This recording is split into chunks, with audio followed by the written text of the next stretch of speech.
kula niku getun kebo kula sing gedhe niku mati.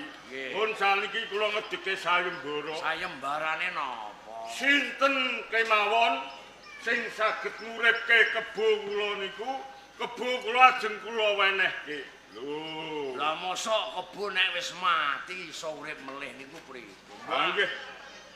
Sinten ngertos yen wonten tiyang ingkang saged ngoten lho. Kowe wani apa ora? Kula niku nggih boten saged kok, Pak. Kok menawi sampean mungkin nggih saged. Kula niku iman timbang mati, menawa iso urip meneh kula keke sing iso nguripke. Niku tenan guneme. Estu. Ngenten mawon sopindihan besan. Pripun? Kebo niku mati napa kowe? Mati ngaten. Mama amruhu idza arada sayan ayyaqulaukun fayakun. Kebo sampeyan niku turu sedelok meneh tangi. Belum.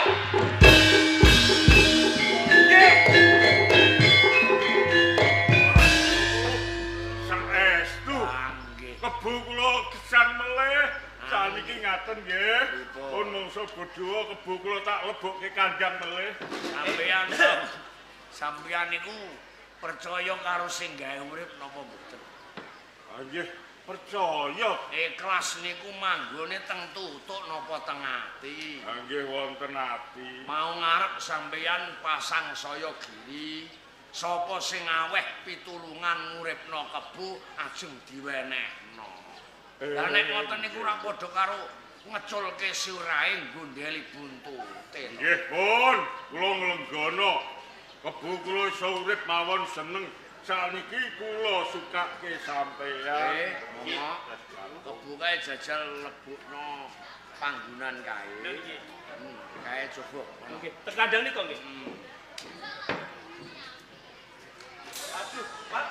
Mboten saged. Mergo sungune mblantang niku mboten saged dilebetke kandang.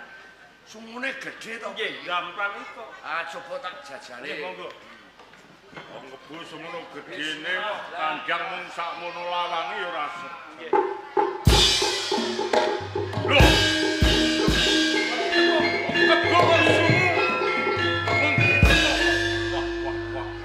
Pripun? Sampeyan dijan ngedap-ngedapi kok.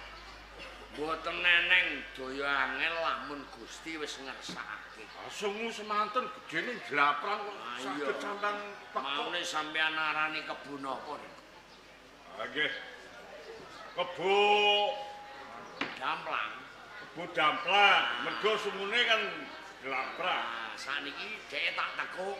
Nggih. Nika tak jenengke